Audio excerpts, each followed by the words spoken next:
Hello friends, स्वागत है आपका अपने चैनल स्कूल ऑफ इन्वेस्टिंग में, जहां आप सीखते हैं कि कभी भी किसी कंपनी में जब हम इन्वेस्ट करते हैं तो उसके पहले इन्वेस्टमेंट का डिसीजन लेने से पहले कैसे उस कंपनी के बारे में स्टडी करते हैं, कैसे उसके बिजनेस को समझते हैं, कैसे उसका फंडामेंटल समझते हैं, देखते हैं कि कंपनी प्रॉफिटेबल है कि नहीं और आगे कैसा कंपनी का फ्यूचर रह सकता है। और वो सब डिसाइड करने के बाद फिर हम एक रैशनल डिसीजन लेते हैं कि क्या इस कंपनी में हम इन्वेस्ट करना चाहिए या नहीं। हेलो फ्रेंड्स, मेरा नाम है मनीष अग्रवाल और आज जिस कंपनी के बारे में हम डिस्कस करेंगे, कंपनी एक एपीआई मैन्युफैक्चरिंग कंपनी है। रिसेंटली 6 महीना साल भर पहले ही कंपनी लिस्ट हुई है, ऑलमोस्ट साल भर भी नहीं हुआ होगा, 6 महीना 8 महीना हुआ होगा कंपनी को लिस्ट हुए। कंपनी का नाम है सुप्रिया लाइफ साइंस। ये कंपनी एपीआई बनाती है और एपीआई किस काम में यूज होता है? एपीआई इस्तेमाल होता है मैन्युफैक्चरिंग ऑफ फार्मास्यूटिकल ड्रग्स बनाने में। तो डिटेल में समझते हैं ये किस तरह का एपीआई बनाती है, कौन से बीमारी पे वो दवाई यूज होता है और इस कंपनी का फंडामेंटल कैसा है और फ्यूचर इसका कैसा रहेगा। तो the company is Supriya life science. Supriya life science is engaged in manufacturing of active pharmaceutical ingredient, जिसको हम लोग शॉर्ट फॉर्म में बोलते हैं एपीआई। तो ये कंपनी क्या बनाती है, इसका मेन बिजनेस क्या है? एपीआई मैन्युफैक्चरिंग करने का इसका मेन बिजनेस है। As on 31st March, the company had produced 38 APIs focused on diverse therapeutic segment. ये 31st March 2022 होगा, यहाँ पर थोड़ा करेक्शन कर लेना। तो as on 31st March 2022 company के पास पोर्टफोलियो कितना है? 38 APIs है। यानी जैसे मान लो हम लोग एक दुकान खोल के बैठे हैं, तो दुकान में हमारे पास कितने प्रोडक्ट्स हैं, तो जितने ज्यादा प्रोडक्ट होंगे, जितना ज्यादा वैरायटी होगा, उतना ज्यादा हम बेच पाएंगे। तो यहाँ पर इस कंपनी के पास टोटल कितने प्रोडक्ट्स है? 38 एपीआईज है, जो अलग अलग थेरापेटिक सेगमेंट को कैटर करती है। ना what is therapeutic segment? Therapeutic मतलब किन बीमारियों का दवाई बनाने में इस्तेमाल होता है। एपीआई क्या है? रॉ मटेरियल है। उस रॉ मटेरियल को यूज करके हम लोग क्या बनाते हैं? फॉर्मुलेशन, जिसको हम लोग दवाई, जो बाजार से हम लोग टैबलेट खरीदते हैं या इंजेक्शन खरीदते हैं या सिरप खरीदते हैं, उसको हम लोग टेक्निकल भाषा में फॉर्मुलेशन बोलते हैं। तो वो फॉर्मुलेशंस किसमें काम आता है? किसी न किसी बीमारी का इलाज करने में काम आता है। तो कौन सी बीमारी का इलाज करने में काम आता है, उसको बोलते हैं थेरापेटिक सेगमेंट। तो इनका जो दवाई है, इनका जो एपीआई है, उससे जो फॉर्मुलेशंस बनते हैं, वो फॉर्मुलेशंस कौन से बीमारी में यूज होते हैं? तो वो फॉर्मुलेशंस यूज होते हैं एंटी हिस्टामाइन में, एनाल्जेसिक एनाल्जेसिक में, एनेस्थेटिक में, विटामिन्स में, एंटी एस्थमेटिक में और एंटी एलर्जिक में। अब इनका जो मेन प्रोडक्ट है, जहां पर सबसे ज्यादा इनका कमांड है या मेजर रिवेन्यूज जहां से आता है, एंटी हाइस्टामाइन में इनका मेन प्रोडक्ट है क्लोरोफेमाइन मेलेटेट। तो ये जो प्रोडक्ट है, ये काफी पॉपुलर प्रोडक्ट है और बहुत ज्यादा बिक्री इस प्रोडक्ट का होता है। एंड एनेस्थेटिक प्रोडक्ट में इनका केटामाइन हाइड्रोक्लोराइड नाम का एक प्रोडक्ट है, that is again very popular. और एंटी एस्थमेटिक में इनका मेन प्रोडक्ट है सल्बुटामॉल सल्फेट। तो ये इनका 3 मेन प्रोडक्ट है, जहां पर इनका कमांड बहुत स्ट्रॉन्ग है। यानी एक्सपोर्ट, ये जो 3 मेन प्रोडक्ट है, ये सबसे ज्यादा एक्सपोर्ट किए जाते हैं इंडिया से, और इसी कंपनी का ये प्रोडक्ट है। एंटी हिस्टामाइन क्या होता है? ये एक ऐसा दवाई होता है which treats allergic problems, common cold, influenza and other allergies। इन बीमारियों से लड़ने में जो दवाई काम आता है, उसको बोलते हैं एंटी हिस्टामाइन। एस्थमेटिक हम लोग को पता है, जो अस्थमा का बीमारी के अगेंस्ट में यूज होता है। फिर एनेस्थेटिक हम लोग को पता है, पेन मैनेजमेंट में एनेस्थेसिया दिया जाता है। तो वो सारा चीज जो है, इस ये सब थेरापेटिक एरियाज में कंपनी काम करती है। अब इसका वैल्यू चेन समझते हैं, फार्मास्यूटिकल का क्या होता है। सबसे पहला होता है की स्टार्टिंग मटीरियल। की स्टार्टिंग मटीरियल से बनाया जाता है इंटरमीडिएट्स। इंटरमीडिएट से बनता है एपीआई, जो कि ये कंपनी बनाती है। और एपीआई से अल्टीमेटली बनता है फॉर्मुलेशन, जो हम लोग बाजार से जाके खरीदते हैं। और ये फॉर्मुलेशन अलग अलग रूप में हो सकता है। ये टैबलेट्स के रूप में हो सकता है, ये सिरप के रूप में हो सकता है, ये इंजेक्टेबल्स के रूप में हो सकता है। तो ये 3 अलग अलग डिफरेंट फॉर्म्स में ये फॉर्मुलेशंस पाए जाते हैं। आप कितना बार देखोगे, कौन बहुत सारा ऐसा सर्दी खांसी का दवाई है, उसका टैबलेट भी मिलता है, उसका सिरप भी मिलता है। तो जब आप दवाई की दुकान में जाओगे तो आपसे पूछेगा टैबलेट चाहिए कि आपको सिरप चाहिए। या कितना बार होता है टैबलेट मिलता है और इंजेक्शन भी मिलता है, तो आप डॉक्टर के पास जाओगे, डॉक्टर बोलेगा आपको टैबलेट लेना है या इंजेक्शन लगा दो। तो दवाई सेम है, उसका फॉर्म अलग अलग है, किस फॉर्म में वो दवाई अवेलेबल है। तो फॉर्म मतलब फॉर्मुलेशन, तो फॉर्मुलेशन बनाने के लिए एपीआई का जरूरत पड़ता है।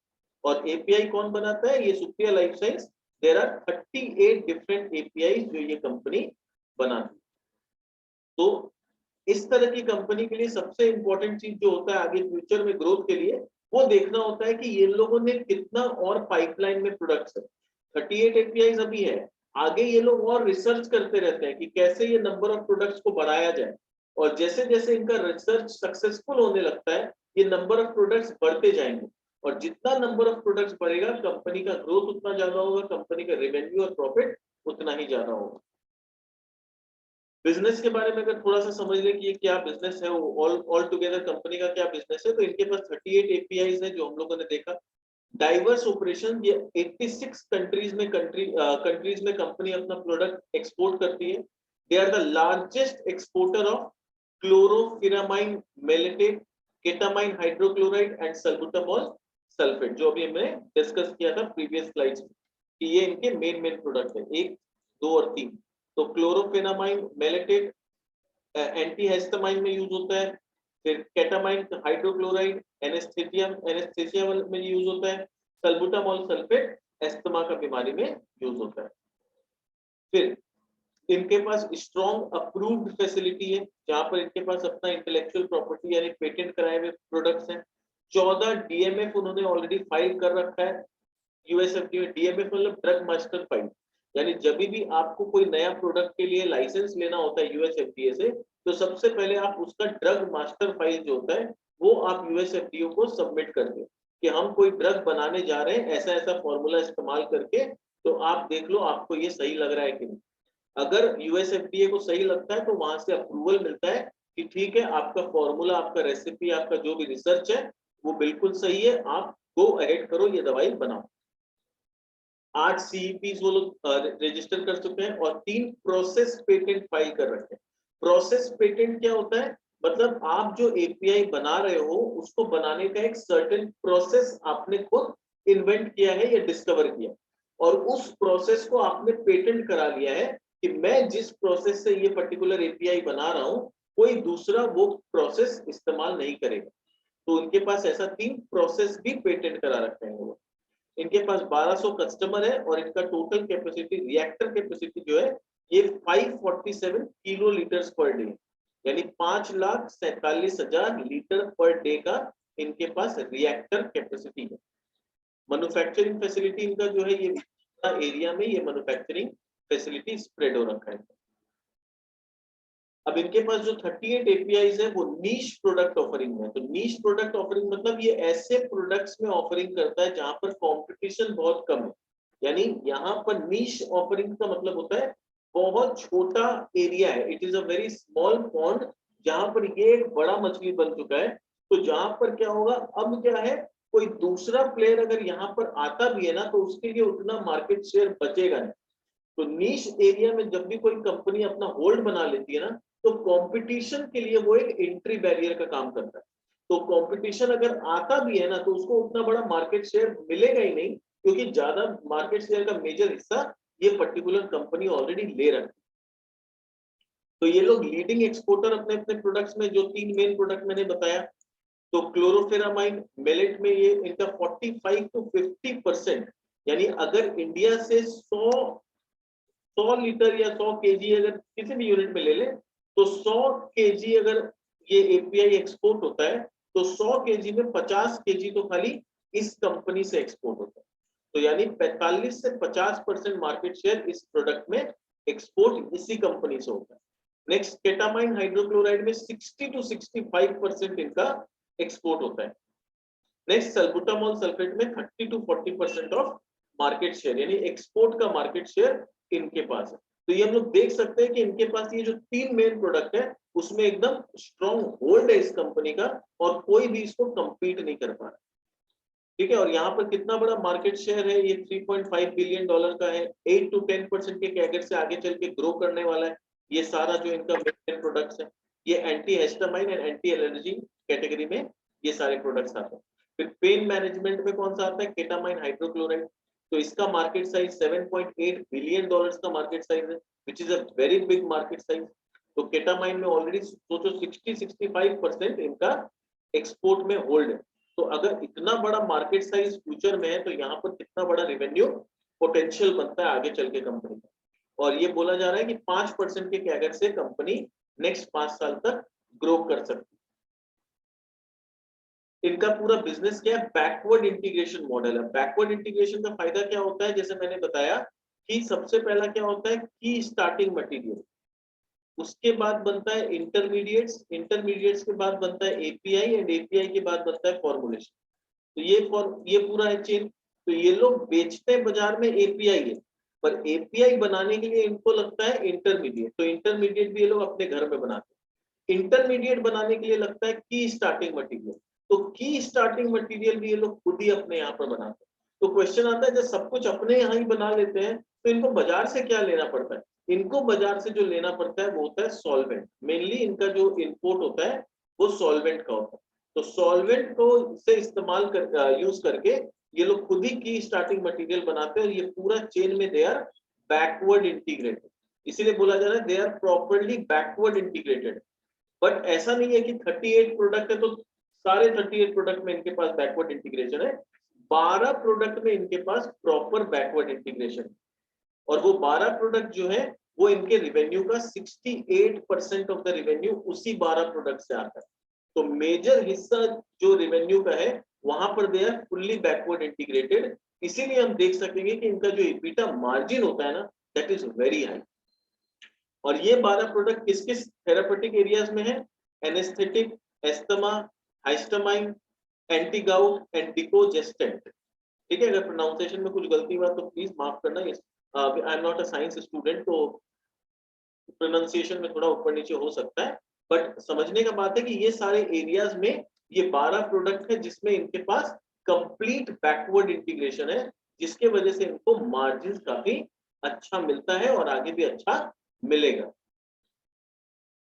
ये 12 प्रोडक्ट्स कौन कौन से हैं ये नाम दिया हुआ है, तो आप चाहो तो पॉज वीडियो को पॉज करके देख सकते हो ये कौन कौन सा 12 प्रोडक्ट है। नाउ इनका रिवेन्यू का अगर बात करें तो रिवेन्यू में हम देख सकते हैं कि इनका जो एक्सपोर्ट से जो रिवेन्यू आता है ये दिन पे दिन बढ़ते जा रहा है। FY19 में 71% रिवेन्यू था, 72 हुआ, 21 में 77% हुआ, FY22 में थोड़ा सा कम बेसी रहा क्योंकि FY20 में काफी लॉजिस्टिक्स प्रॉब्लम आए थे, एक्सपोर्ट टाइमली नहीं हो रहा था, लॉजिस्टिक्स में बहुत प्रॉब्लम था, कंटेनर नहीं मिल रहा था, फिर यूक्रेन रशिया वॉर की वजह से भी स्विस कैनाल ब्लॉक हो गया था बीच में, तो बहुत सारा ट्रबल्स आए थे। इसीलिए हो सकता है कि एक्सपोर्ट जो रेवेन्यू है FY22 में थोड़ा सा दिक्कत में रहा, बट स्टिल उतना भी कम नहीं हुआ, 77 से 76% है, which is again very high. Customer concentration इनके लिए थोड़ा सा प्रॉब्लम है क्योंकि टॉप 10 कस्टमर से इनका रिवेन्यू दिन पे दिन बढ़ते जा रहा है, 47% ऑफ द रिवेन्यू सिर्फ 10 कस्टमर से आ रहा है। तो अब यहाँ पर मैं क्यों बोल रहा हूँ कि ये रिस्क है, क्योंकि जब आप किसी गिने चुने कस्टमर्स पे बहुत ज्यादा डिपेंडेंट हो जाते हो तो कल को अगर किसी भी वजह से उस कस्टमर के साथ अपना बिजनेस बंद हो गया तो वहां कंपनी के रेवेन्यू को बहुत बड़ा झटका लग जाता है। तो इसलिए कंपनी कभी नहीं चाहती है कि हम कुछ गिने चुने अपने कस्टमर्स पे बहुत ज्यादा डिपेंडेंट है। तो कंपनी खुद ये प्रॉब्लम को जानती है और उसको एड्रेस करने के लिए देखो कंपनी खुद बता रही है कि पेनिट्रेशन ऑफ एग्जिस्टिंग कस्टमर, ये क्या कर रहे हैं, they want to reduce customer concentration. Company अपने कस्टमर कंसंट्रेशन को दिन पे दिन कम करना चाहती है, डिपेंडेंसी कम करना चाहती है। उसके लिए ये लोग क्या कर रहे हैं, ये लोग बोल रहे हैं हम लोग एग्जिस्टिंग प्रोडक्ट्स का पेनिट्रेशन बढ़ाएंगे। पेनिट्रेशन बढ़ाएंगे मतलब अभी अगर हम 86 कंट्रीज में बिजनेस करते हैं तो मे बी इसको 100, 120, 150 कंट्रीज तक लेके जाएंगे। इन न्यूअर ज्योग्राफीज में हम लोग एग्जिस्टिंग प्रोडक्ट को बेचेंगे। और क्या करेंगे, हम लोग कुछ न्यू नीश प्रोडक्ट्स अपने पोर्टफोलियो में लाएंगे ताकि हम लोग नए कस्टमर को एड्रेस कर सकें। नया प्रोडक्ट आएगा तो हम लोग नए कस्टमर के पास जा पाएंगे with high volume potential, for which we are building 2 new R&D centres. तो 2 नया research and development centres company बना रही है।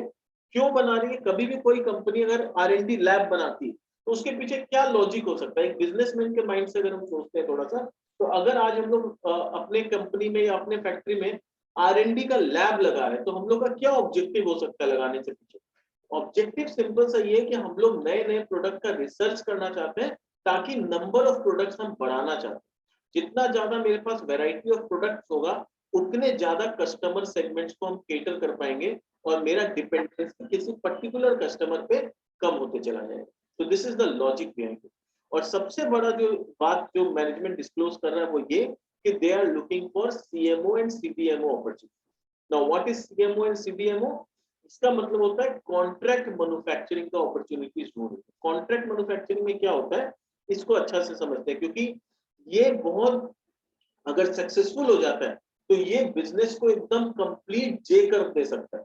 जैसे अपने देख सकते हैं, आप थोड़ा सा अगर स्टडी करो नवीन फ्लोरिन के बारे में, आप स्टडी करो कि कॉन्ट्रैक्ट रिसर्च मैन्युफैक्चरिंग जैसे ही नवीन फ्लोरिन का आया कंपनी का एकदम बैलेंस शीट चेंज हो गया, बिजनेस ही पूरा बदल गया।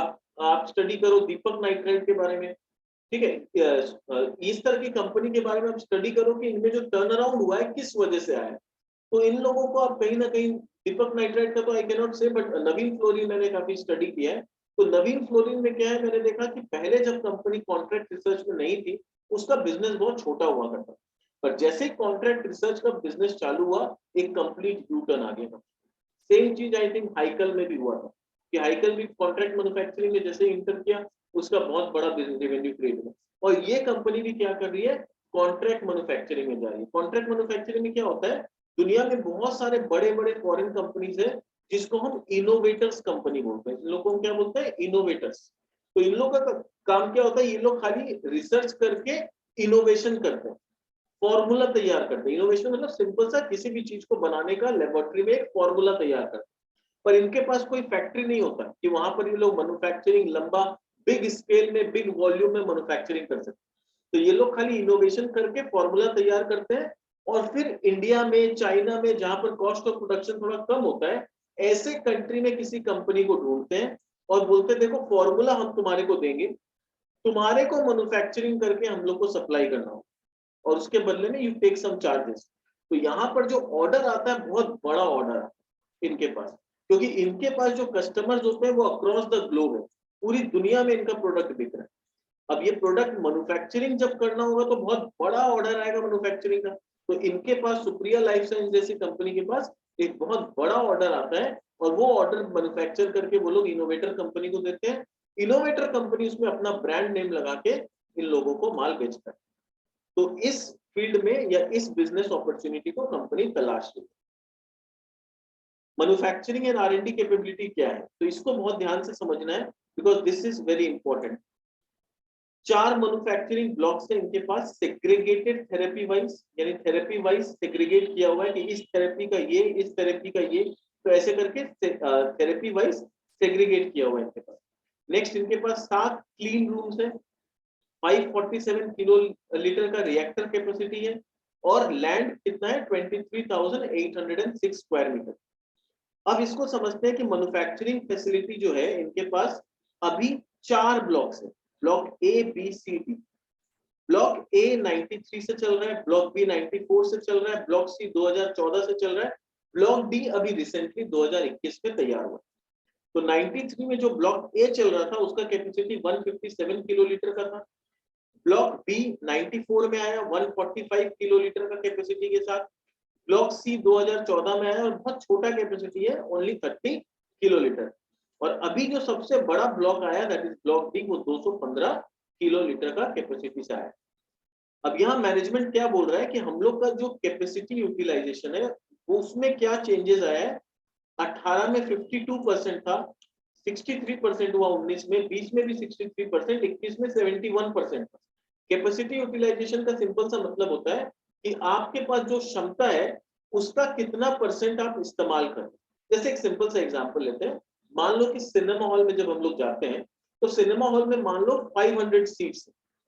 अगर मान लो वो सिनेमा बहुत अच्छा है मूवी और हाउसफुल हो गया, इसका मतलब कैपेसिटी यूटिलाइजेशन इज 100%।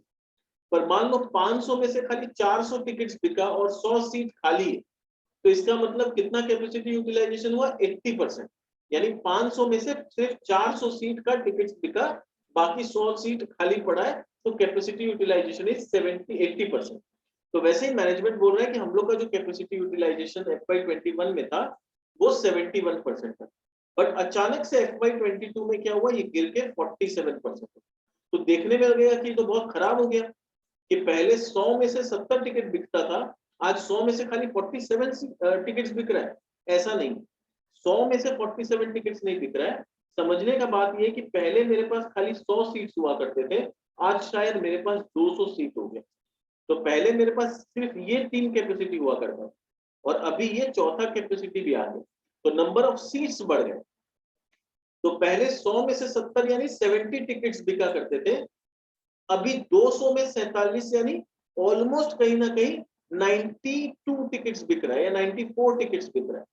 तो नंबर ऑफ टिकट्स जो बिक रहे हैं ये बढ़ गया है। समझने का बात ये है, परसेंटेज में कम बिक रहा होगा, बट लॉजिक अगर कैलकुलेशन में लगाओ तो पहले 100 सीट मेरे पास होते थे, 71% यूटिलाइजेशन था, यानी 70 टिकट बिकता था।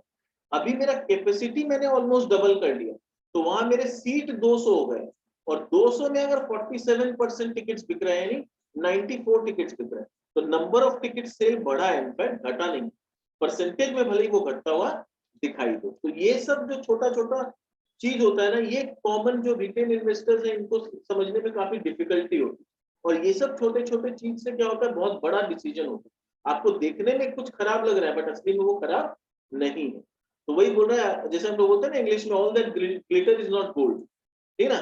तो वैसे क्या है, हर चीज जो नंबर में खराब दिखे वो असली में खराब हो ये भी जरूरी नहीं है। आपको ये सब छोटे छोटे चीजों को मैथमेटिक्स के एंगल से समझना पड़ेगा। इन Q1 FY22 4 manufacturing blocks got operational. तो मैनेजमेंट का बोलना है कि Q1 में चारों ब्लॉक ऑपरेशनल हो गया, और नया ब्लॉक जो आया है उसको अपने पूरे विस्तार में पहुंचने में it takes 1 to 2 years for any new block to reach its peak capacity. ये सब ब्लॉक का पीक कैपेसिटी कितना है, 71%। तो ये बोल रहा है कि इसको भी 71% पहुंचने में 1 से 2 साल लग सकता है। तो आपको टाइम देना होगा नया प्लांट को अपने पीक कैपेसिटी में पहुंचने के लिए, क्योंकि नया प्लांट, नया ब्लॉक आया मतलब उसमें नए कुछ प्रोडक्ट्स बन रहे हैं। नए प्रोडक्ट्स इमीडिएटली मार्केट में तो कस्टमर लाइन लगा के खड़ा नहीं हो जाएगा ना। आप अगर दुकान में आज कोई नया प्रोडक्ट लेके आए, तो ऐसा तो नहीं है कि आज ही से वो बिकना चालू हो जाएगा। धीरे धीरे कस्टमर को उस प्रोडक्ट के बारे में पता होगा, लोग पहले टेस्ट करेंगे, उनको पसंद आएगा, तब वो दोबारा परचेज करने आएंगे, फिर वो अपने आसपास वालों को बताएंगे कि ये प्रोडक्ट अच्छा है, तब धीरे धीरे प्रोडक्ट का ग्रोथ बढ़ता है। तो सारे बिजनेस का एक ही रूल है। अगर हम लोग एक नॉर्मल दुकानदार बन के जैसा सोचते हैं बिजनेस करने में, सारे बिजनेस में लॉजिक वही चलता है। तो यहाँ पर मैनेजमेंट बोल रहा है 1 से 2 साल लगेगा इस ब्लॉक डी को अपना फुल ऑन कैपेसिटी में आने। अब इनको देखा जाए तो इनको ऑलमोस्ट सब तरह के यूएस एफडीए से अप्रूवल है, कनाडा से अप्रूवल है, कॉफीप्रिस से अप्रूवल है। तो सारे दुनिया के अच्छे अच्छे जो ड्रग्स के ऑर्गेनाइजेशन है, मेडिसिन के ऑर्गेनाइजेशन, उनसे इनको अप्रूवल मिला हुआ। अंडर पाइपलाइन इनके पास बहुत सारे प्रोडक्ट्स हैं। अगर देखें तो 6 to 8, 9 and 4 13 ऐसे एपीआईज है जो पाइपलाइन में। पाइपलाइन में मतलब कभी भी इनको अप्रूवल मिल सकता है। तो इनके पास अभी 38 एपीआईज है और 13 एपीआई लाइन में खड़ा है। लाइन में खड़ा मतलब अप्रूवल जैसे ही मिल जाएगा इनका प्रोडक्ट पोर्टफोलियो बढ़ के 51 हो जाएगा। तो ऐसा नहीं है कि एक ही बार में 13 को अप्रूवल मिल जाएगा, सब कोई अलग अलग स्टेजेस में। 6 एपीआई का इन्होंने सबमिट कर रखा है, 2 एपीआई यहाँ पर इनको ग्रांट हो चुका है, तो बस कभी भी ये 38 से 40 हो सकता है।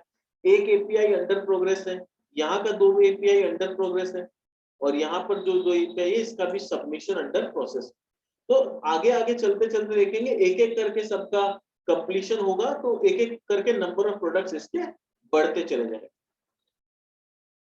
फिर मैक्रो इकोनॉमिक फैक्टर काफी प्ले किया है। कोविड-19 में ये लोग डिस्टर्ब रहे, पर मैनेजमेंट का खासियत ये है कि मैनेजमेंट इज प्रोएक्टिव। तो कोविड-19 में इनको डिले क्या हुआ, रॉ मटेरियल का सप्लाई में डिले हुआ, क्योंकि चाइना से रॉ मटेरियल आना बंद हो गया था। एक्सपोर्ट का शिपमेंट में काफी दिक्कत हो रहा था।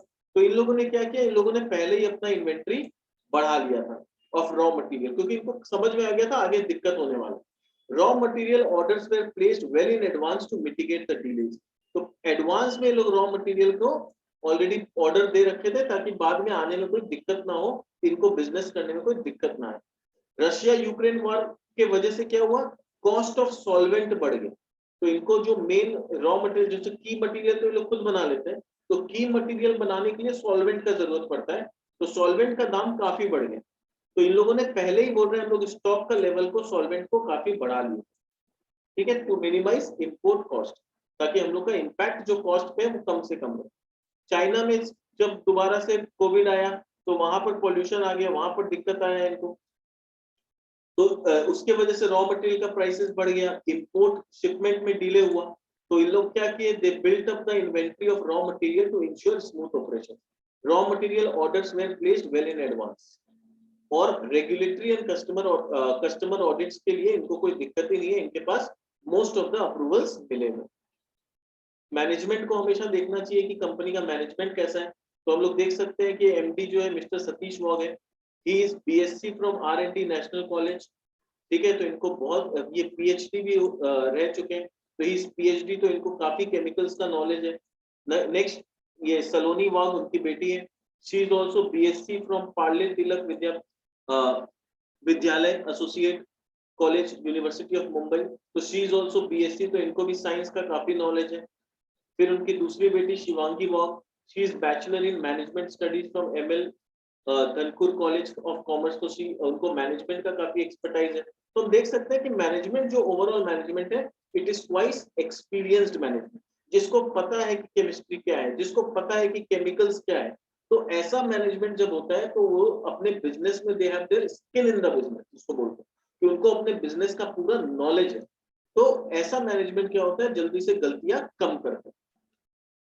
अगर फाइनेंशियल परफॉर्मेंस का बात करें तो रेवेन्यू ग्रोथ काफी अच्छा आ रहा है, अगर FY19 से 22 तक का देखें तो ऑलमोस्ट 24% के कैगर से बिजनेस ग्रो कर रहा है। FY22 में इन्होंने ऑलमोस्ट 95 करोड़ का कैपेक्स किया, which is very good sign कि ये लोग अपने बिजनेस को बढ़ा रहे हैं। प्रॉफिटेबिलिटी इनका 47% के कैगर से ग्रो किया है, और इतना बड़ा परसेंटेज से हार्डली मैंने किसी कंपनी को देखा है कि 4-5 साल में 50% के कैगर से प्रॉफिट ग्रो कर रहा हो, which is very rare. Return on net worth is also very good. FY22 में थोड़ा सा कम हुआ है return on net worth, because in लोगों ने आईपीओ लाया, आईपीओ में नंबर ऑफ शेयर्स बढ़ गए, इस वजह से नेटवर्थ पे रिटर्न थोड़ा कम दिख रहा है। Leverage position is very good, debt almost नहीं है कंपनी में, अगर मेरे को ठीक से याद है तो ऑलमोस्ट खाली 27 करोड़ का कंपनी के बुक्स में डेट है। Operating performance of the company is absolutely good. Working capital का बात करें तो वर्किंग कैपिटल में अपने देख सकते हैं कि इन्वेंट्री जो है 172 मिलियन का इन्वेंट्री है इनके पास। रिसीवेबल्स, पेबल्स, तो रिसीवेबल्स भी ठीक ठाक है, पेबल्स का टाइम गिर रहा है, तो नेट वर्किंग कैपिटल जो है 196 मिलियन का नेट वर्किंग कैपिटल है। सॉरी, ये नंबर ऑफ डेज में, आई एम सो सॉरी, तो नंबर ऑफ डेज में यहाँ पर दिया हुआ है, तो पेबल डेज इनका कम हो रहा है, रिसीवेबल डेज ठीक ठाक है, 63 से 73 हुआ है। अब हम लोग बोल सकते हैं कि रिसीवेबल डेज इनका बढ़ रहा है, नो डाउट रिसीवेबल डेज बढ़ रहा है, बट समझना होगा कि लास्ट ईयर कितना दिक्कत आया था एक्सपोर्ट में, तो क्या होता है अपने को बिजनेस के ये सब चीजों को समझना पड़ेगा, तब हम एक सही डिसीजन ले पाएंगे कि क्या इसमें कंपनी का गलती है कि जो मार्केट सिचुएशन है उसमें सब कुछ नॉर्मल है। तो लास्ट ईयर कोविड के वजह से शिपमेंट में दिक्कत आया, वॉर हो गया, आना जाना स्विस कैनल ब्लॉक हो गया था, तो रास्ता चेंज करना पड़ा। तो ये सब चीज में क्या होता है, जब आप सामान एक्सपोर्ट करते हो, सपोज आप इंडिया से यूरोप एक्सपोर्ट कर रहे हो, तो नॉर्मली सामान को पहुंचने में 30 से 40 दिन लगता है। तो 30 से 40 दिन बाद जब सामान कस्टमर के पास पहुंचता है, उसके बाद कस्टमर नेक्स्ट 15 दिन में ऑर्डर देता, मतलब अपना पेमेंट कर देता है, 10 से 15 दिन। तो इसीलिए जो रिसीवेबल डेज होता है वो नॉर्मली कितना होता है, 45 दिन 50 दिन दिखता है। तो यहाँ पर आप देख सकते हो 53 डेज 63 डेज जो दिख रहा है, वो ऐसा कैलकुलेशन से होता है कि सामान 40-45 दिन में पहुंच जाएगा और नेक्स्ट 10-15 दिन में पेमेंट आ जाएगा। अब क्या हुआ, सामान को पहुंचने में अगर रास्ता ब्लॉक है या रूट चेंज करना पड़ा, तो सामान को पहुंचने में 45 दिन की जगह 60 दिन लग गए। तो 60 दिन तो सामान को पहुंचने में लग गया, तो पेमेंट आने में तो जो 10-15 दिन लगना है वो लगना ही है, तो 60 प्लस 15 तो 75 दिन का रिसीवेबल डेज होगा। तो उसी वजह से ये 73 डेज जो बढ़ा हुआ दिखता है वो इसलिए दिख रहा है क्योंकि बहुत सारी दिक्कतें आई थी लास्ट ईयर एक्सपोर्ट्स में। इन्वेंट्री भी बढ़ा हुआ दिख रहा है, तो ये पिछले साल से तो कम दिख रहा है, बट फिर भी जो ओवरऑल पास्ट से ज्यादा दिख रहा है उसके पीछे कारण यही है, मैनेजमेंट ने खुद बोला कि हम लोग को समझ में आ गया था कोविड में दिक्कत होगा, तो हमने काफी इन्वेंट्री पहले से ही ऑर्डर करके फाइल अप कर लिया, तो वही कारण है कि यहाँ पर इन्वेंट्री बढ़ा हुआ दिख रहा है। तो यहाँ मैनेजमेंट खुद भी बोल रहा है कि reasons why raw material inventory levels are high. तो कोविड लॉकडाउन हो गया, shortage of container and vessels हो गया, इन वजह से इनको इन्वेंटरी मेंटेन करना पड़ा। फ्यूचर आउटलुक के लिए मैनेजमेंट क्या बोल रहा है? The future of the company lies in R&D। तो मैनेजमेंट खुद जानता है कि हम लोग का जो फ्यूचर है वो R&D में। क्यों R&D में? जितना हम रिसर्च कर पाएंगे उतना अपने प्रोडक्ट के पोर्टफोलियो को, अभी जो 38 प्रोडक्ट है इसको आगे चल के हम लोग और बड़ा कर, 38 है, 13 पाइपलाइन में, तो कल को 51 होगा, 51 से इसको 500 प्रोडक्ट ले जाना है फ्यूचर में, आज से 10 साल बाद या 5 साल बाद। तो जितना रिसर्च कर पाएंगे उतना नंबर ऑफ प्रोडक्ट्स बढ़ते जाएंगे। अब ऐसे बिजनेस में नंबर ऑफ प्रोडक्ट्स बढ़ाना क्यों जरूरी हो जाता है? क्योंकि आप नीश केमिस्ट्री में हो, आप नीश बिजनेस सेगमेंट में हो, जिसका पूल साइज बहुत छोटा है, आपका पूल बहुत छोटा है, तो आपके पास ज्यादा कस्टमर नहीं आएंगे। तो आपको रेगुलर क्या करना पड़ेगा? अपने नंबर ऑफ प्रोडक्ट्स को बढ़ाते रहना पड़ेगा, ताकि आप ज्यादा से ज्यादा बिक्री कर सकें। क्योंकि यहाँ पर आप इससे ज्यादा नहीं बेच पाओगे आप नीश केमिस्ट्री में। तो आपका जो पॉन्ड साइज है, जिसको हम लोग बोलते हैं, जो पॉन्ड साइज है वो छोटा है, तो आपको एक पॉन्ड में इतना ही रेवेन्यू आप जनरेट कर सकते हो। तो आपको नंबर ऑफ पॉन्ड्स ज्यादा क्रिएट करना पड़ेगा। जितना ज्यादा प्रोडक्ट दिन पे दिन लॉन्च करते जाओगे उतना ज्यादा आप अपने रेवेन्यू को बढ़ा पाओगे। तो यहाँ पर ये इसलिए मैनेजमेंट खुद एक्सेप्ट कर रही है कि फ्यूचर जो है कंपनी का वो पूरा R&D पे डिपेंडेंट है। अब R&D में ये लोग क्या कर रहे हैं? They are setting up R&D facility at Lote Parshuram to cater to life cycle management and further backward integration. तो अभी इनके पास 12 प्रोडक्ट है जो फुल्ली बैकवर्ड इंटीग्रेटेड है। अभी 3 प्रोडक्ट और ऐसा है जिसका ये लोग बैकवर्ड इंटीग्रेशन का यहाँ पर तैयारी कर रहे हैं। तो टारगेट है कि total 15 product fully backward integrated इनका हो जाए। और अंबरनाथ में ये लोग क्या कर रहे हैं? They will cater to new molecules. यहाँ पर ये लोग नया मॉलिक्यूल्स डेवलप करेंगे, CMO और CDMO में, यानी कॉन्ट्रैक्ट मैन्युफैक्चरिंग का ऑर्डर लेंगे और वहां पर उनके लिए मैन्युफैक्चरिंग कर पाए, इसलिए R&D का सेटअप कर रहे हैं। These centers will help develop identified APIs which will complement existing product profile। यानी ये बोल रहे हैं कि ये जो सेंटर होगा उसमें हम लोग आइडेंटिफाइड API बनाए, नया डेवलप API करेंगे जो कि हम लोग के एग्जिस्टिंग प्रोडक्ट को कॉम्प्लीमेंट करेगा। कॉम्प्लीमेंट करने का मतलब कि हम ऐसा नया API डेवलप करेंगे कि जो हमारे कस्टमर है, सपोज कोई कस्टमर मेरे से बार बार पेन खरीदता है, तो मैं क्या करूंगा? पेन के साथ साथ रिफिल भी बना दूं। तो अब जो पेन खरीदेगा उसको रिफिल भी मेरे से खरीदना पड़ेगा, या खरीदना नहीं पड़ेगा तो वो लोग खरीदना चाहेंगे। तो मैंने क्या किया? पेन तो मैं बनाता था, रिफिल भी बनाने लग गया। मैं चाय पत्ती तो बनाता था, मैं साथ में शुगर का भी कुछ लेके आ गया। तो जो मेरे से चाय पत्ती खरीदेगा उसको बोलूंगा कि आप काम करिए, शुगर भी मेरे से खरीदिए। तो कॉम्प्लीमेंट्री प्रोडक्ट बनाएंगे तो एक ही कस्टमर को हम ज्यादा प्रोडक्ट सेल करते।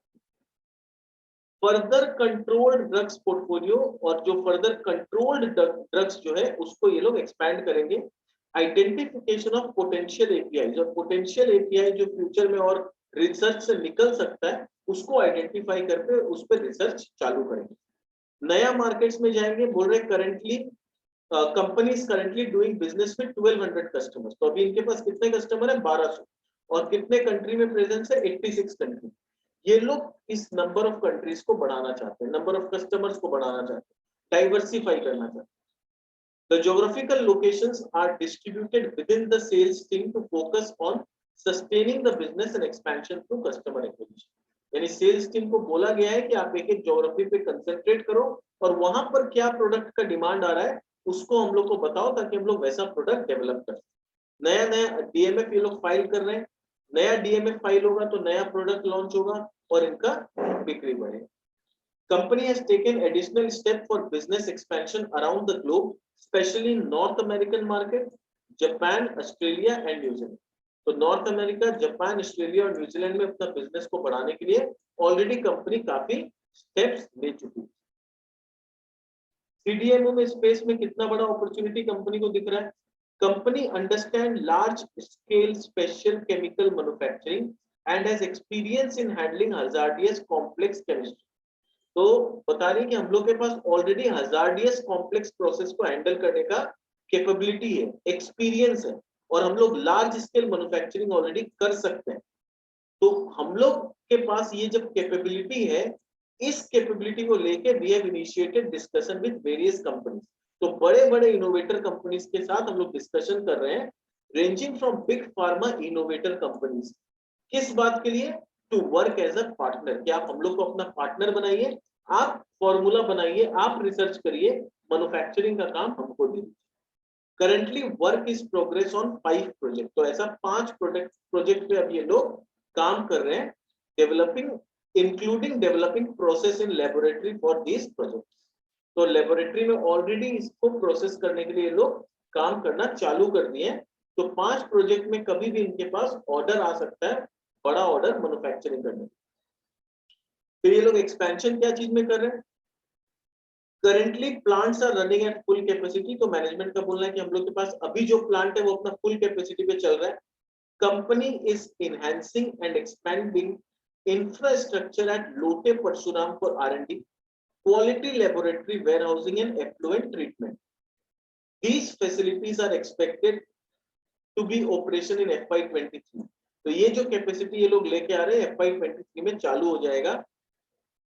एंड वहां पर एक ई ब्लॉक, अभी हम लोग क्या देखें, इनके पास A, B, C और D ब्लॉक है। तो ई ब्लॉक का ये लोग नेक्स्ट मैन्युफैक्चरिंग ब्लॉक ई आ रहा है, जिस लोटे परशुराम में आ रहा है, जहां पर इनका कैपेसिटी 340 किलोलीटर का है। And it will replace an old block, एक पुराना ब्लॉक 145 किलोलीटर का है, उसको रिप्लेस करेगा। तो 340 आ रहा है और समझ लो 140 माइनस हो जाएगा, तो 200 किलोलीटर के आसपास एडिशनल कैपेसिटी हो जाएगा। अभी कितना है? 570 किलोलीटर का कैपेसिटी है, उसमें 200 और ऐड कर दे तो FY23 में इनके पास 770 किलोलीटर का कैपेसिटी हम लोग को ऑलमोस्ट नजर आएगा। 770 किलोलीटर का कैपेसिटी नजर आएगा। इन्होंने लैंड भी एक्वायर किया है। तो यहाँ पर ये लोग बोल रहे हैं हम लोग का टारगेट क्या है? 547 से 570 नहीं था, सॉरी 547 किलोलीटर का है, उसको बढ़ा के लोग 810 किलोलीटर लेके जाने का इनका टारगेट।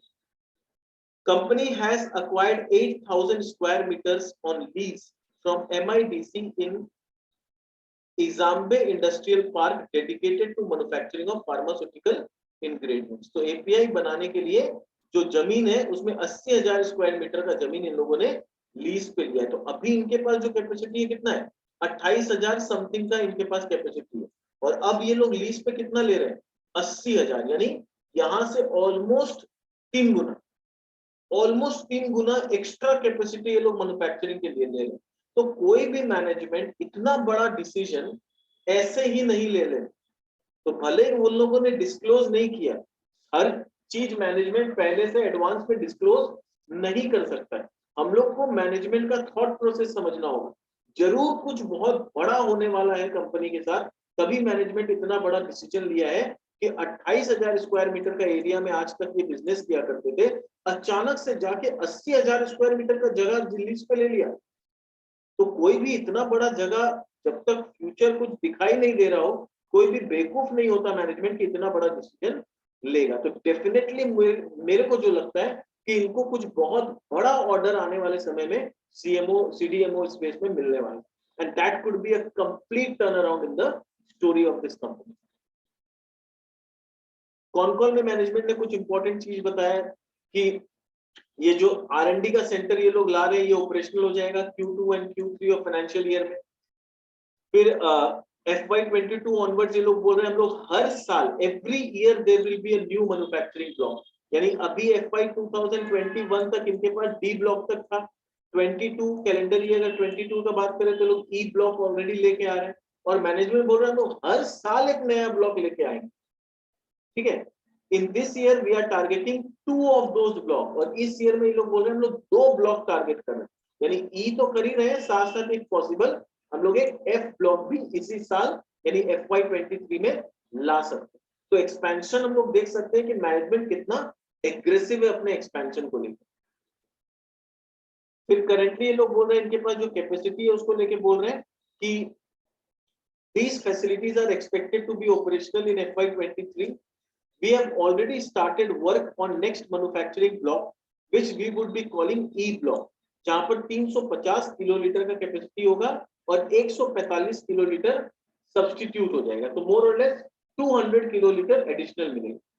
और manufacturing block of 70 kilolitre will be coming up in Ambernath with R&D facility. तो अंबरनाथ में जो R&D फैसिलिटी का ये लोग एक्सपेंशन कर रहे हैं उसमें 70 किलोलीटर का भी कैपेसिटी ऐड हो जाएगी।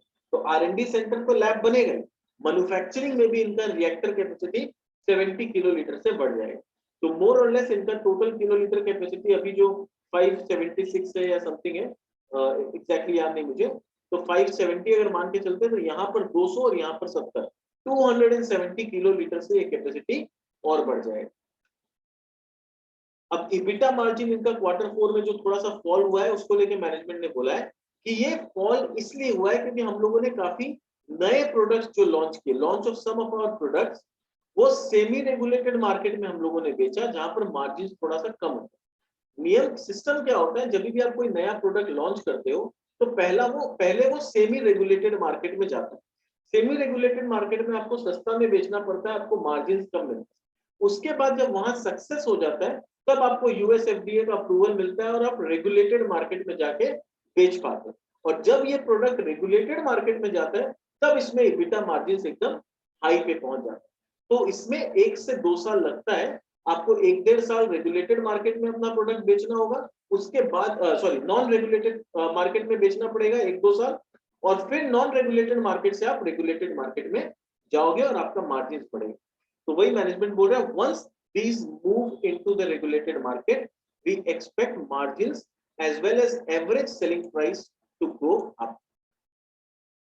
फिर बोल रहे हैं कि उनका EBITDA मार्जिन और क्यों गिरा, there has been increase in the employee expense. employee expense भी इनका बढ़ा था क्योंकि जो ब्लॉक डी नया आया था, तो जब भी आप नया कोई प्लांट लगाते हो तो आपको एम्प्लॉइज को पहले ही हायर कर लेना होता है, उसके बाद धीरे धीरे प्रोडक्शन चालू होता है, सेल्स बाद में फॉलो अप होता है, पर एम्प्लॉय का खर्चा तो चालू हो गया। तो शुरू का जो 6 महीना साल भर होता है आपका खर्चा होते जा रहा है पर आपका रिवेन्यू वहां से उतना जनरेट नहीं हो रहा, तो उस वजह से क्या होता है आपका ब्लेंडेड ओवरऑल मार्जिन जो है वो थोड़ा कम दिखता है। पर जैसे जैसे वो जो नया ब्लॉक है वो थोड़ा सा मेच्योर होने लगता है, वहां का प्रोडक्ट हिट होने लगता है, वहां से प्रॉफिट आने लगता है, तो दोबारा से आपको मार्जिन बढ़ता हुआ दिखता है। प्रोडक्ट साइकिल मैंने समझाई दिया कि पहले आपको लॉन्च करना पड़ता है सेमी रेगुलेटेड मार्केट में और फिर वहां से रेगुलेटेड मार्केट में जाते हैं। आगे मैनेजमेंट का फोकस कहाँ रहेगा, तो बोल रहे हैं हम लोग का फोकस रहेगा बैकवर्ड इंटीग्रेशन करने में, अपने एग्जिस्टिंग प्रोडक्ट को रजिस्टर करने में रेगुलेटेड मार्केट में, सीएमओ एंड सीडीएमओ के अपॉर्चुनिटीज में, न्यू एपीआई मॉलिक्यूल्स हम लोग बनाने में फोकस करेंगे, इंफ्रास्ट्रक्चर को अपना अपग्रेड करेंगे, बिल्डिंग कैपेसिटी को बढ़ाएंगे, डी बॉटलनेकिंग करेंगे, तो ये सारा काम करेंगे। और अल्टीमेट ऑब्जेक्टिव क्या है ये सारा करने का, कि हम रेगुलेटेड मार्केट में ज्यादा से ज्यादा प्रोडक्ट को लॉन्च करें।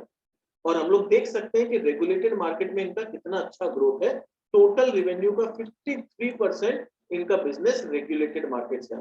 तो this is a very positive sign, और 16% के कैगर से ये रेगुलेटेड मार्केट का बिजनेस बढ़ रहा है। चाइनीज मार्केट का ये बोले कि चाइनीज मार्केट ओपन होगा कि नहीं, कब होगा इसका कोई श्योर नहीं है, बट उससे बहुत ज्यादा फर्क इनको नहीं पड़ता। सीएमओ और सीडीएमओ स्पेस में ये लोग बोले कि देयर आर 5 प्रोजेक्ट्स, ये अभी चल रहा है। 2 of them have progressed to the extent that customers have approved our quality and we are progressing to scale up. तो यहाँ पर कहीं ना कहीं मैनेजमेंट ने एक बहुत बड़ा हिंट दे दिया है कि 5 में से जो 2 प्रोजेक्ट है उसपे ऑलरेडी कस्टमर्स ने अप्रूवल दे दिया है हमारे क्वालिटी को, और कभी भी हम लोग स्केल अप करने के लिए हम लोग को एक बहुत बड़ा ऑर्डर मिल सकता है।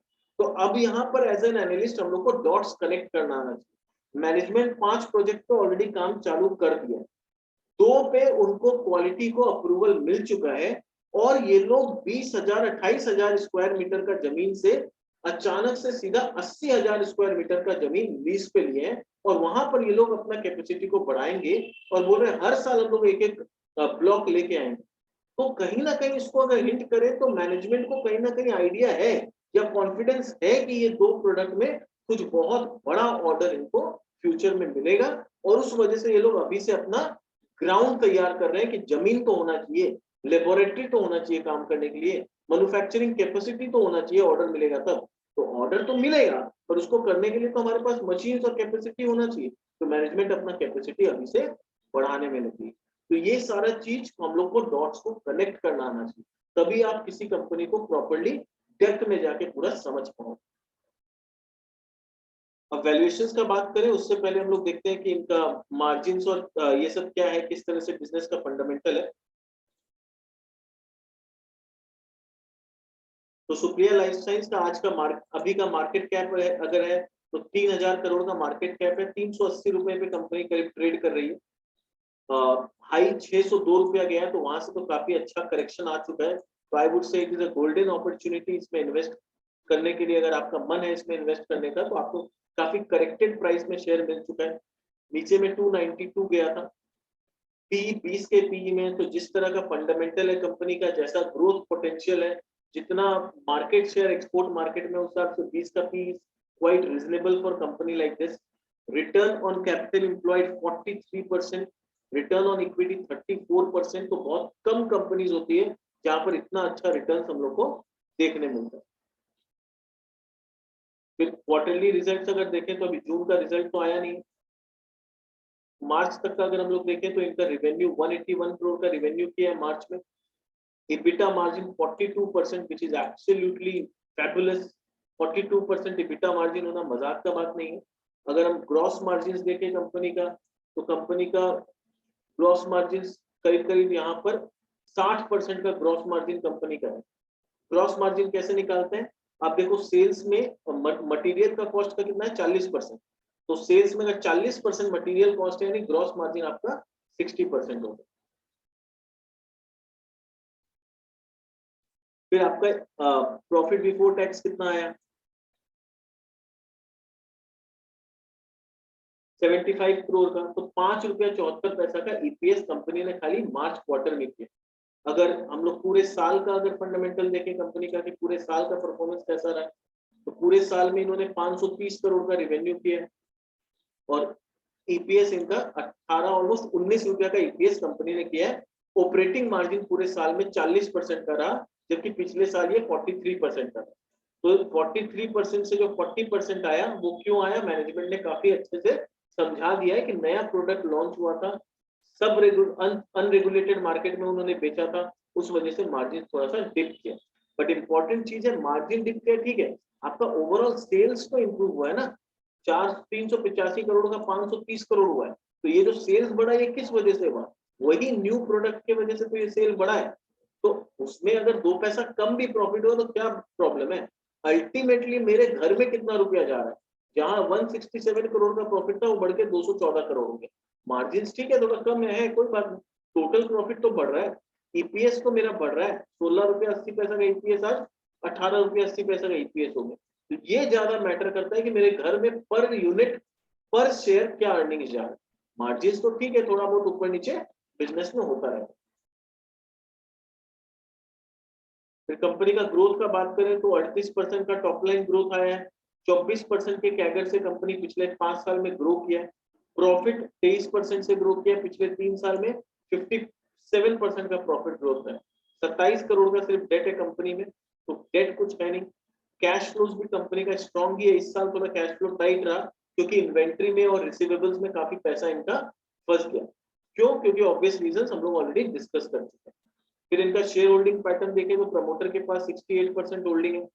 फॉरेन इन्वेस्टर के पास करीब करीब 6% का होल्डिंग है। डोमेस्टिक इन्वेस्टर ने अपना होल्डिंग बढ़ाया है विच इज इंटरेस्टिंग। 7% से ये होल्डिंग जून में 10% हो गया। तो मार्च में 7% था, ये बढ़ के 10%, तो 3% करीब 2.5-3% अपना होल्डिंग फॉरेन ये डोमेस्टिक म्यूचुअल फंड्स ने बढ़ाया। पब्लिक के हाथ में शेयर पहले 17% हुआ करता था, वो घट के 15% रह गया। तो हम लोग देख सकते हैं कि पब्लिक के हाथ से धीरे धीरे कंपनी निकलती जा रही है और डोमेस्टिक इन्वेस्टर्स के हाथ में जाती जा रही है। अब आते हैं कि वैल्यूएशन क्या हो सकता है कंपनी का अकॉर्डिंग टू माई कैलकुलेशन। तो कंपनी का करंट रेवेन्यू 530 करोड़ का है। तो बुल फेज में अगर मैं देखूं तो I am expecting a growth of 30% on the top line. EBITDA margin जो 43% पिछले साल था, इस साल अगर सब कुछ नॉर्मल रहता है और जो नया प्रोडक्ट इनका लॉन्च हुआ वो नया प्रोडक्ट अब रेगुलेटेड मार्केट में आ जाता है, तो आई एम एक्सपेक्टिंग कि EBITDA मार्जिन 45% टच करेगा। डेट इनके पास सिर्फ 27 करोड़ का है। तो आई एम एक्सपेक्टिंग कि इनका प्राइस 613 रुपए तक फुल फेज में ये कंपनी ये वैल्यूएशन डिजर्व कर सकती है अपना अर्निंग्स अगर वो इस तरह से ग्रो करे। नॉर्मल फेज में आई एम एक्सपेक्टिंग कि कुछ भी नहीं तो 22% का टॉप लाइन ग्रो करेगा। मार्जिन इनका 40% रहना चाहिए, तो वहां से कंपनी का प्राइस 450 रुपए, 446 रुपए तक जा सकता है। और अगर एक बियर फेज में भी कंपनी चली जाती है और सिर्फ 18% का टॉप लाइन ग्रोथ होता है, मार्जिन और भी गिर के 37% चला जाता है, तो भी आई एम एक्सपेक्टिंग कि ये प्राइस जो भी 383 है, ये 370 380 के रेंज में बियर फेज में रहेगा। तो हम लोग बोल सकते हैं कि कहीं ना कहीं अभी कंपनी जो ट्रेड कर रही है वो काफी अंडर वैल्यूड तो नहीं बोलेंगे, बट काफी बियर फेज के हिसाब से कंपनी ट्रेड कर रही है। अब आगे चल के हम लोग को देखना होगा कि क्या एंटिसिपेशन कौन सा सही रहता है, क्या टॉप लाइन में 30% का ग्रोथ आता है कि 22% का आता है कि 18% का आता है, और फिर जो मार्जिन है वो कैसा रहता है। तो क्वार्टर 1 का भी जब अर्निंग आएगा तो ये देखना जरूरी होगा कि क्या मार्जिन कंपनी के रहे हैं, आगे मैनेजमेंट का क्या गाइडेंस है, और मैनेजमेंट के गाइडेंस पे ये वैल्यूएशन फिर चेंज हो सकता है। अब जाने से पहले मैं आपको ये बताना चाहूंगा कि ये जो वैल्यूएशन मैंने आपको करके दिखाया, इसके पीछे सिर्फ एक ही ऑब्जेक्टिव है कि आपको एक आइडिया मिल सके कि कैसे किसी कंपनी को वैल्यू करना है। ये किसी भी तरह का कोई स्टॉक रिकमेंडेशन नहीं है मेरे तरफ से कि आप ये इसको खरीदे या नहीं खरीदे, ये सोनली आपका अपना पर्सनल डिसीजन है। और आप कभी भी कोई कंपनी में इन्वेस्ट करें तो अपने फाइनेंशियल एडवाइजर से पहले सलाह करें और फिर निवेश करें। हमारा यहाँ पर वीडियो का सिंपल एक ही ऑब्जेक्टिव है कि आपको ये समझा सके कि कंपनी का बिजनेस क्या है, कंपनी क्या काम करती है, क्या प्रोडक्ट बेचती है, कैसे पैसा कमाती है, ताकि आप एक प्रॉपर डिसीजन ले सके। ब्लाइंडली किसी भी टिप में आके अपना हार्ड एंड मनी को शेयर मार्केट में लगा के नुकसान ना करें। That is the sole objective of this channel. और किसी भी तरह का कोई रिकमेंडेशन का कोई ऑब्जेक्टिव नहीं है। मुझे जो कंपनी में अच्छा लगा मैंने बता दिया, जो मेरे हिसाब से कंपनी का वैल्यूएशन होना चाहिए मैंने एक आइडिया आपको दिया। आप अपने फाइनेंशियल एडवाइजर से कंसल्ट करें and then take your decision. अगर आपको किसी भी तरह का कोई कांटेक्ट करना है हमारे साथ, तो आप इस ईमेल आईडी में हमारे साथ कांटेक्ट कर सकते हैं। आप चैट बॉक्स में अपने क्वेरीज डाल सकते हो। I will try and reply to the comments on the chat box. तो this was all about this company of Supriya life science. तो उम्मीद करता हूँ कि आपको कुछ सीखने मिला, कुछ जानने मिला इस कंपनी के बारे में। अगर आपको कुछ अच्छा लगा, लग रहा है कि आपको कुछ सीखने मिल रहा है, तो आप इस चैनल को अपने दोस्तों के साथ शेयर करें, खुद भी सब्सक्राइब करें, बेल बटन जरूर दबा दें ताकि आपसे कोई भी नेक्स्ट वीडियो मिस ना हो जाए। क्योंकि हम हर नई बहुत सारी नई कंपनीज पे आगे भी और वीडियोस बनाएंगे और उसके बारे में आपको समझाएंगे, उसके बिजनेस के बारे में समझाएंगे, ताकि आप प्रॉपर डिसीजन ले सकें कि आपको इसमें इन्वेस्ट करना है। तो स्टे ट्यून, मिलते हैं हमारे नेक्स्ट वीडियो में किसी नए कंपनी के साथ। Thank you, bye bye.